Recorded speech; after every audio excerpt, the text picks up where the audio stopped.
Era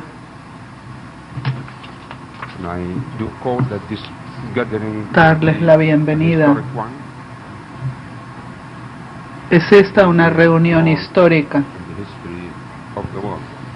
And in the main en el mundo. General Assembly that is presided by Libya now in the name of Union. En nombre de la Asamblea General presidida ahora por Libia, en nombre de la Unión Africana y en nombre de 1000 reinos africanos tradicionales y en mi propio nombre, quisiera aprovechar esta oportunidad para felicitar a nuestro hijo Obama, quien por primera vez asiste a la Asamblea General en su calidad de presidente de los Estados Unidos, y los saludamos por ser el país anfitrión de esta reunión.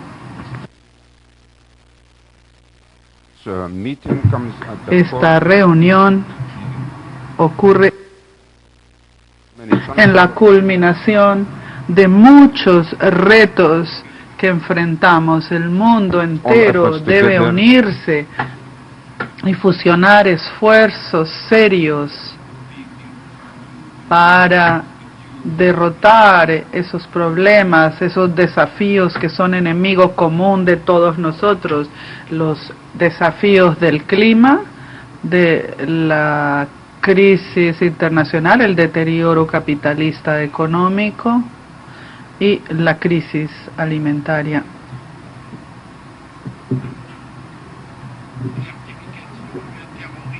La desertificación, el terrorismo, la inmigración,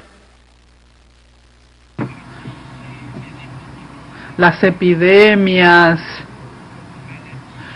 trátese de enfermedades creadas por el hombre, porque como ustedes saben, existen virus creados por aparatos militares y que perdieron el control de dichos virus creados en laboratorios militares.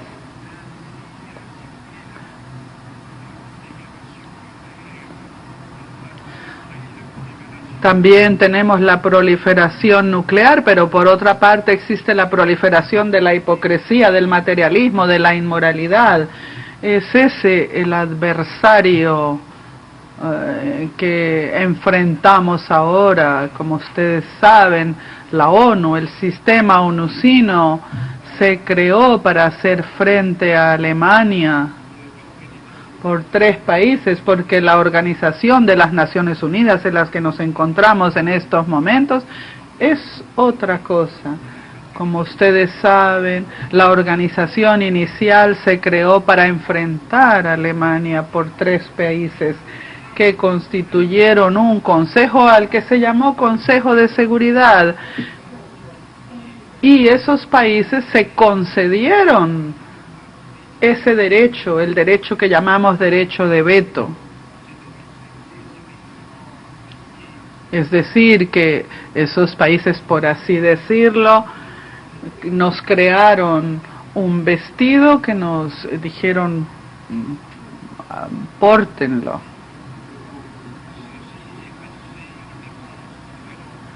Ello en ausencia de cerca de 160 naciones.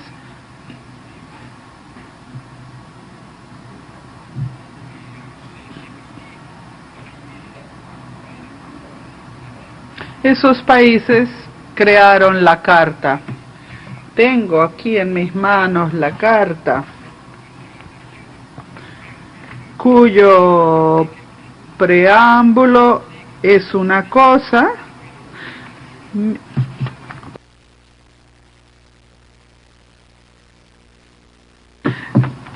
en la conferencia de San Francisco participaron países en la elaboración del preámbulo, pero dejaron en manos de expertos y técnicos los dispositivos, la parte dispositiva, los artículos que tienen ustedes ante la vista para los países que crearon el Consejo de Seguridad.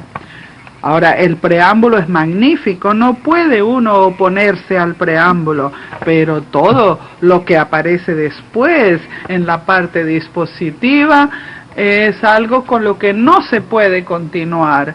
esas disposiciones cambiaron, pasaron a ser obsoletas con la Segunda Guerra Mundial.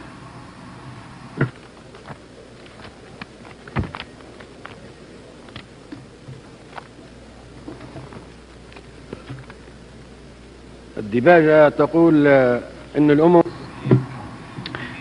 Dice el preámbulo que las naciones son iguales, sean grandes o pequeñas.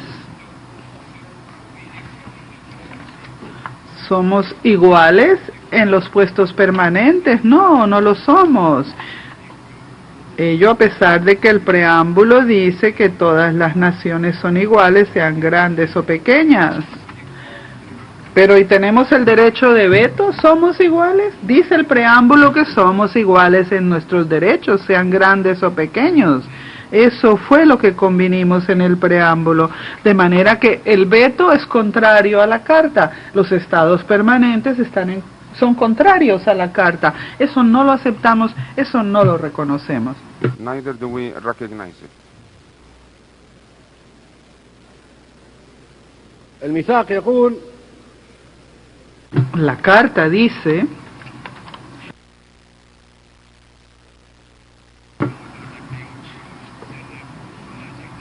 que nos comprometíamos, y esto aparece en el preámbulo, a no utilizar la fuerza armada fuera del interés común. Eso fue lo que se firmó, eso fue lo que se adoptó. Es decir, que solo se puede recurrir a la fuerza en situaciones de interés común. Pero como ustedes saben, ha habido 65 guerras después de que se creara el Consejo de Seguridad, guerras con millones de víctimas.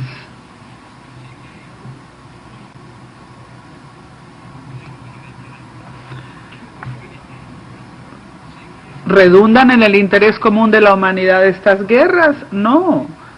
Se han librado en aras de los intereses de un Estado, de unos pocos países.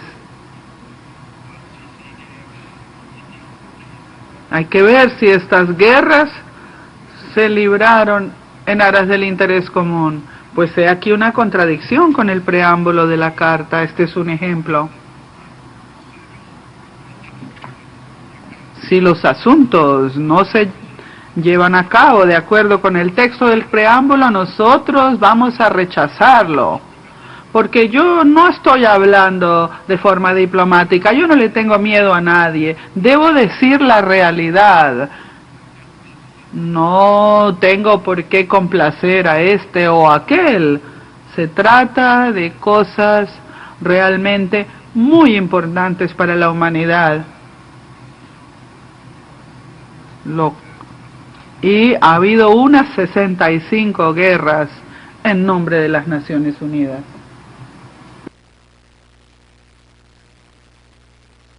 Si se recurre a la fuerza,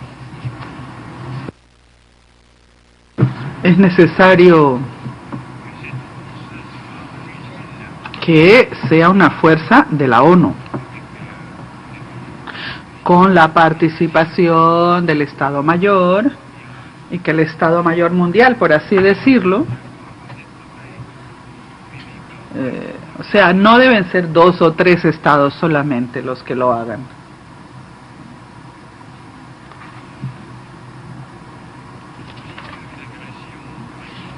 Si hay agresión, por ejemplo, de un país contra otro, después del 45, es decir, después de la creación de esta organización, la organización tendría la obligación de poner fin a esa agresión.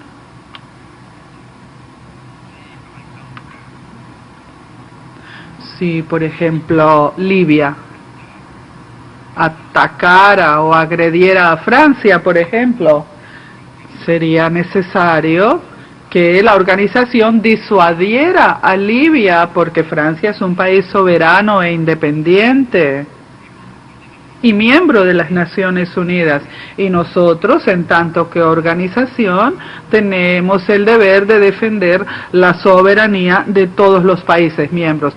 Pero como ustedes saben, ha habido cerca de 65 guerras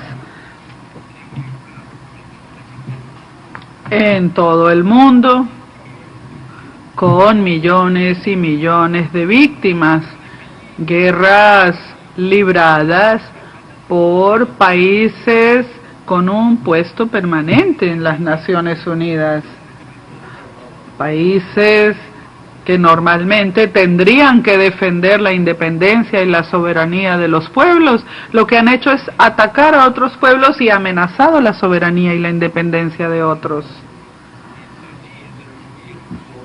Y gozan de un puesto permanente en el Consejo de Seguridad.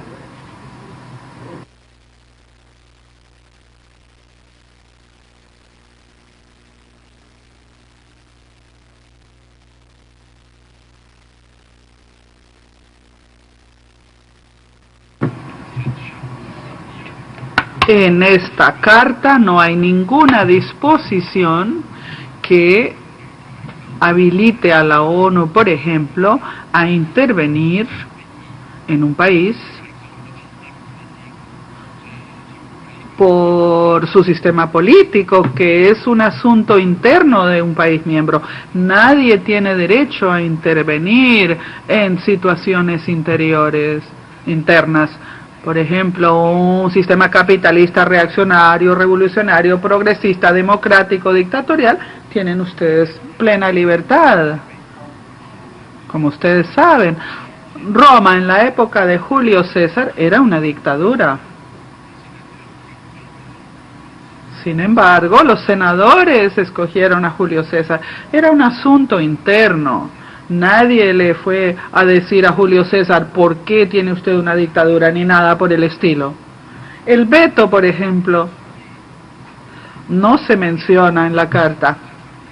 Si se nos hubiera hablado del veto, no nos hubiéramos hecho miembros de las Naciones Unidas. ¿Por qué un solo país va a gozar de un derecho y se oponga radicalmente a todas las resoluciones y decisiones de las demás naciones? ¿Quién le otorgó ese escaño permanente a ese país? Se trata de países que ellos mismos se auto-otorgaron un escaño permanente. Tanto que comunidad internacional se le dio un asiento internacional a la China, pero los otros países fue una dictadura, impusieron su voluntad a las otras naciones para otorgarse un puesto permanente. La reforma de las Naciones Unidas no es una orientación hacia el aumento del número de puestos.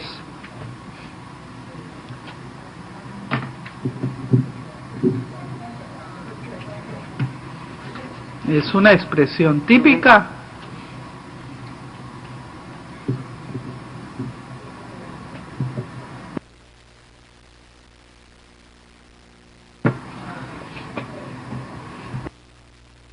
de... ¿Por qué va a empeorar la situación? Porque habrá otros grandes países que van a unirse a los grandes países actualmente miembros del Consejo de Seguridad. Por eso nosotros no estamos de acuerdo con que simplemente aumente el número de puestos permanentes. Es realmente peligroso añadir a otros grandes países a los que ya están ahí. Esto va a perjudicar a las naciones pobres del tercer mundo.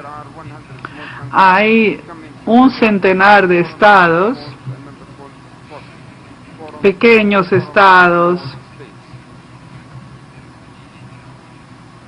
que son miembros de un foro de pequeños estados.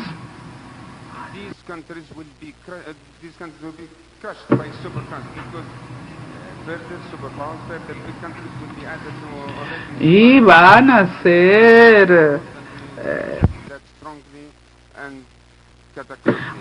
ser empujados por los grandes países, y yo me opongo a eso. y abrir la puerta simplemente a que se aumente el número de puestos del Consejo de Seguridad, y lo que se va a hacer es aumentar la injusticia, la opresión, incluso la tensión, la competencia y rivalidad entre estados por obtener puestos permanentes. Entre Italia, por ejemplo, y Alemania.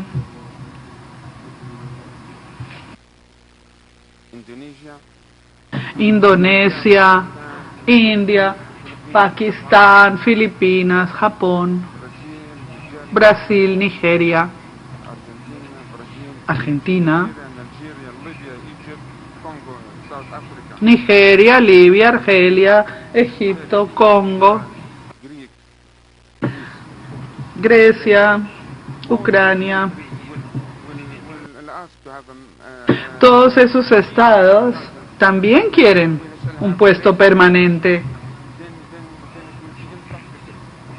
lo cual va a cambiar la situación en el Consejo de Seguridad, lo cual no es práctico, porque lo va a convertir en una especie de segunda Asamblea General.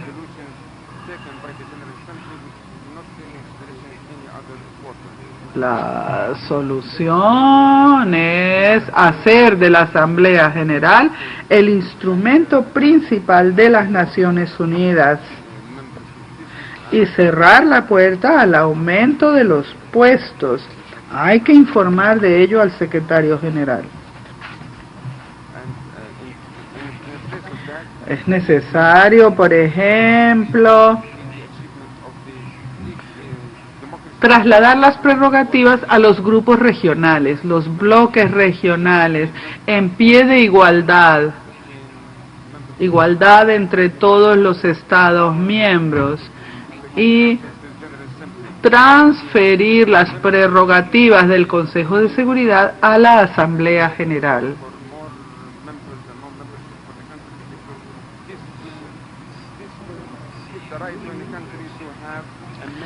Si se acepta la propuesta actual, es decir, abrir la puerta, todos los países van a pedir ser miembros. Pero si se abre a los bloques regionales, Italia, por ejemplo, nos va a decir, yo tengo derecho, va a decir, Alemania fue derrotada, no la Alemania actual, la Alemania del pasado.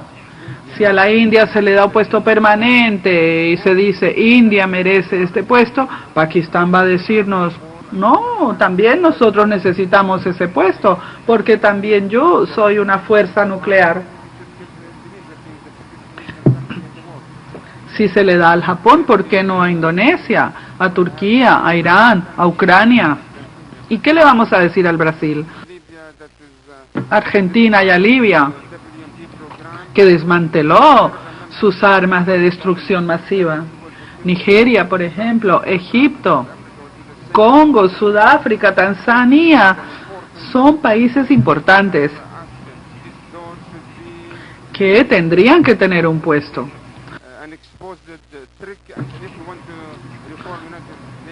Ampliar el Consejo de Seguridad realmente es un engaño.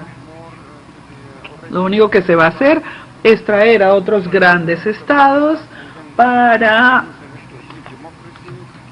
ponerlos en el Consejo junto con los otros grandes estados que ya están ahí.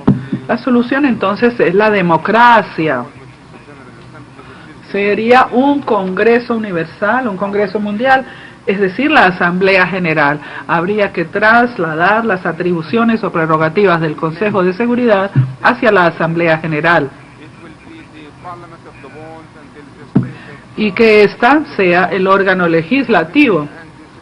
Esa es la democracia. El Consejo de Seguridad debería depender de la Asamblea General, que es el órgano que tiene el poder legislativo del mundo. Dice aquí que la Asamblea General hace esto o aquello, pero es lo contrario. Es el Consejo de Seguridad el que tendría que hacer esto o aquello por órdenes, por así decirlo, de la Asamblea General, y no a la inversa. que el Consejo de Seguridad ordene a la Asamblea General hacer esto o aquello. Si, por ejemplo, el destino de la paz mundial lo controlan 10 países,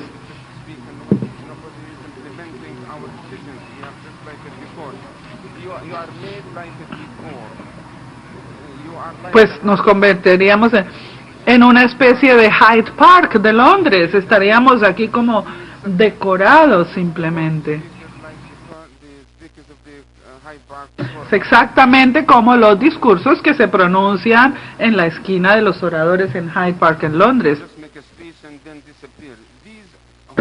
Es decir, que uno habla y habla. Uno habla y luego se va.